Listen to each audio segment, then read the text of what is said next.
Do you know how it feels when you want a racing game but are catfished into a platformer? The Crash Bandicoot series isn't a stranger to racing games, and sometimes they've been great. Crash Team Racing Nitro Fueled is my favourite kart racer, and I'm not just saying that because it has two different Rillaroos or characters from more obscure handheld titles. It's just racing perfection, with very deep skill mastery, track knowledge, player freedom in their customization, and a jaw-dropping amount of single-player content. But it also preys on people with compulsive spending habits, and I can't afford to keep buying loot boxes. So instead I went to eBay and bought a PSP game that I could have just emulated for free. Crash Tag Team Racing is seen as the third console Crash racing game. There are a lot of mobile games as well, and I don't want to delve into them. There are 3 Crash racing games. Well, 4 if you consider Nitro Fueled its own thing, and 5 if you think Crash Nitro Kart on GBA and N-Gage is a separate title from the console entries, and okay, forget that, there are just 3 Crash racing games. Crash Team Racing was made by Naughty Dog, the original series creators, and all of its content was put into Nitro Fueled. Crash Nitro Kart was made by Vicarious Visions, the people who made the Game Boy Advance titles in the series. Everything but the story mode itself was put into Nitro Fueled. And then we have Crash Tag Team Racing, made by Radical Entertainment. This was their first Crash title. Originally, only some of the new karts and outfits made their transition to Nitro Fueled, but eventually we got some of their characters too.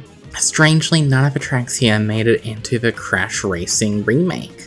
This game is a bit of an outlier. The most modern Crash racing game is essentially a full remake of the first game, an almost complete remake of the second game, but for this third game it's almost entirely ignored. Tag Team Racing was released in 2005 on PlayStation 2, Xbox, GameCube, and the PSP.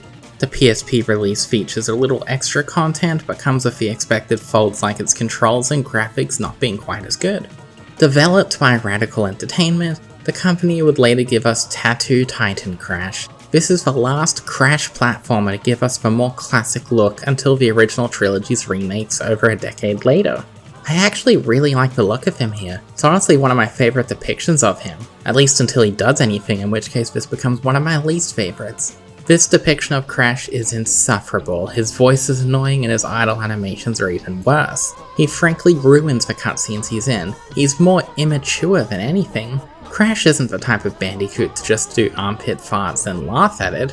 Despite putting racing in the title, that's only a portion of this total package. The other racing games had adventure modes too, but they were still based on karting around. However, we have platforming in these hubs.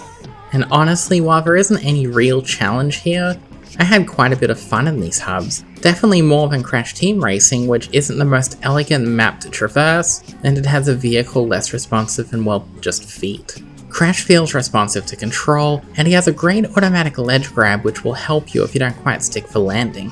During these moments, the game feels like a collectathon, which is quite novel for Crash, who is usually more of an A to B kind of marsupial, even if this isn't particularly well executed. And speaking of execution, I'll get to that shortly, but that is another collectible in the game.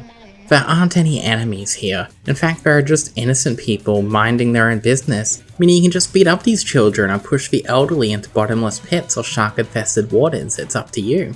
Just make sure you don't fall into those waters. Unless you're trying to collect the dioramas, which you do want to do, so in fact jump into the shark-infested waters. Dioramas are short cutscenes that show Crash die in a lot of creative ways. I've heard people say these are a bit too gruesome and out of place, and I'd have to disagree. They're honestly a pretty decent idea, but just poorly executed. Classic Crash games weren't afraid of showing him die in comical ways. It was fun to watch, and I'm sure it was a joy to animate. It helped make Crash feel a little more like his various cartoon influences, and it could ease the pain of dying because at least something funny came out of it. The dioramas sometimes do reach their same heights, but there are 2 main problems with them. The more minor of the 2 is just that a lot of these feel random for the sake of random. It was the mid-2000s, and this was peak comedy to children, but it didn't age very well. Let's just be glad Crash didn't do stand-up at the time and discuss his opinions of minorities. The content of the dioramas is hit and miss, but even when it's on the good side, it still just slows the game down. Most of the time this just happens when Crash presses a context-sensitive button and then a video plays. It feels so forced and it's lacking the build-up. In Crash 3, him being sliced into 2 pieces was very funny because it just happened when you got too close to the guy with the sword. Crash didn't stop what he was doing and press the button and wait for the video to load. Back then it felt more organic, whereas here it's anything but. The ones that play when Crash misses a jump and lands in something like the shark-infested waters are better because that is more of a surprise and comes from the game itself instead of an arbitrary button prompt, but even those aren't great due to the out-of-place video file.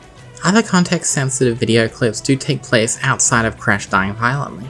Sometimes there are videos that just play and do nothing. Thrilling, I know. But you can also uncover permanent shortcuts in the tracks by exploring more. These are closed pathways that open up on the following races. It looks like Crash Tag Team Racing was the biggest influence behind Hitman 3 after all.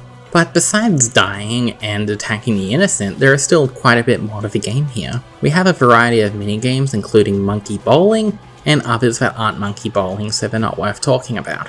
Bowling is a fun distraction here, and this entirely optional minigame that is very derivative is one of the best things in this title. Take that as you will, but bowling is just fun, okay? There are some other minigames, but they don't have bowling, so what's the point? The other park attendants in this amusement park, oh yeah, I didn't say it, but this takes place in an amusement park.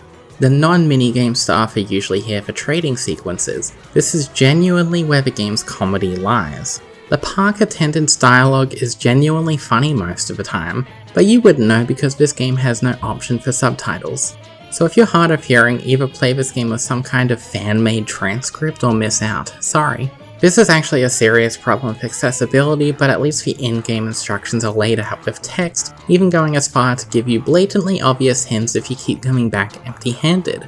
I'm glad the core game is still able to be played by people with hearing issues, but it does still suck that some of the game's best dialogue and moments are unavailable to quite a few people. And speaking of writing, I'll just talk about the overall plot. It's not very good and it makes me question a lot of the Crash Bandicoot lore. Like, why is there a talking bipedal opossum here? Weren't the talking animals just regular animals that were experimented on? Did Cortex or a colleague just mess with American opossums? And they just happened to be racing drivers instead of anything more sinister? And Von Clutch, I mean, I don't like his design, but I guess if NGen exists and anything is possible, it's just his design makes me uncomfortable more than anything. Anyway, back onto the good dialogue. The trading here with the park attendants is usually for crystals, which are needed for progression, but you can also get costumes for either Crash or any of the other characters who are playable in races. And yes, there will be racing in this racing game, I promise. The Crash costumes are all nice, but the best one is clearly Japanese Crash, which can be obtained with a cheat code. It is a nice little Easter egg, and he will do the Crash dance if you don't actually press any buttons during a race. Most of the costumes here are tied to the themes of each of the hub worlds. As an amusement park, it's split into areas like a space-themed area, a prehistoric area, a fairy tale area, and more. And these make each platforming area feel fresh, but it also extends to the racing, which I'll finally discuss. Right after I discuss how odd this game is in terms of its series timeline. It is a very transitional title. Characters like Coco have their Twinsanity design, but we also have the Grey Nolan North engine from the Titans games. We have the same musical group from Twinsanity giving us a cappella, but this was developed by the studio that did the Titans games and not Twinsanity. Nina and the Mr. T version of Crunch are mainstays here, and while Crash's design could be described as classic, albeit slightly modernized, nothing else about the tone or setting is anywhere close to the series' origins, or what was even established in the main series with entries leading up to this point. This doesn't feel like any other Crash game, it doesn't even feel like the Titans games, it's just this weird anomaly. Each race takes place in thematically appropriate areas complete with cardboard scenery, as this is an amusement park. It sells the illusion well, and even within the same general theming, no two tracks feel the same. Sometimes it's as drastic as the fairy tale area having a picturesque area and a spooky forest, or a prehistoric area both having dinosaurs and an Ice Age themed section. Or it could be more subtle designs like a beanstalk or underwater sections adding quite a bit more variety and life here. Tracks will have appropriately fitting item boxes as well, which is a nice attention to detail I wouldn't have expected. These tracks all look the part, and their designs, while less consistent, are still quite fun. Some of the later levels in the game are genuinely great, and I wish we saw these in Nitro Fueled, even if the majority aren't on the same caliber. We start off with simple introductory levels and end with things more like this. But it's all for naught because the races themselves just aren't good. Even on the highest difficulty, this game is far too easy to win. And I'll admit, I had some closer encounters at the end of the game and I did lose a couple of times, but the vast majority of the races weren't even close, and that's because of the game's core gimmick. During races, at any point, we can tag team with another racer and merge into a driving and gunning combo. If you're driving the car, it means your tail gunner is taking care of all the opponents without any input from you, and if you'd rather not race in this racing game, you can shoot every other driver in a turret section while the AI does all the driving for you. There's no limit to how often you can do this as well in a single race, and even though you do have limited ammo, it is replenished once you merge again, meaning that you can just keep merging and unmerging throughout the entire race. You're free to abuse this tactic for the entirety of the race, and even though there are more traditional items and they can be useful, they're never as useful as the core shooting. This is a very volatile kart racer, complete with the most devastating hits I've ever seen in a kart racing game like this. One thing I do quite like here is there are targets on the track that if you successfully shoot, you do get a boost in speed, which does add a little depth to these already simple races.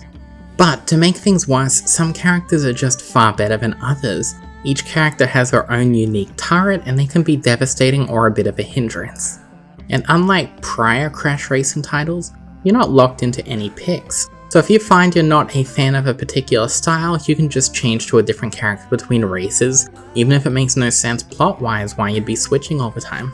Other than races, we have a few other vehicular modes, and I generally find these to be more fun and challenging, with one major exception.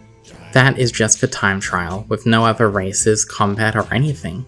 These would be fun in other racing titles, but I don't find the racing here to be fun, and it kind of falls apart when played as a traditional racing game. Let's just ignore that optional content and look at the better optional content here.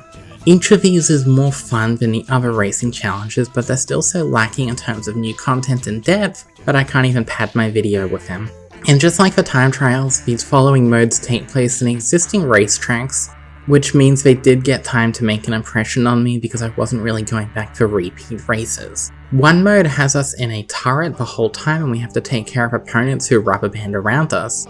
It's not a race and your position isn't judged at all, just take out all the opponents quickly. This feels like the point where the game is self-aware and realized it wasn't even a racing game. We have a similar mode that is quite a bit better where instead of shooting opponents, we have to shoot targets on the map scattered across. Shoot enough of them to get the high score.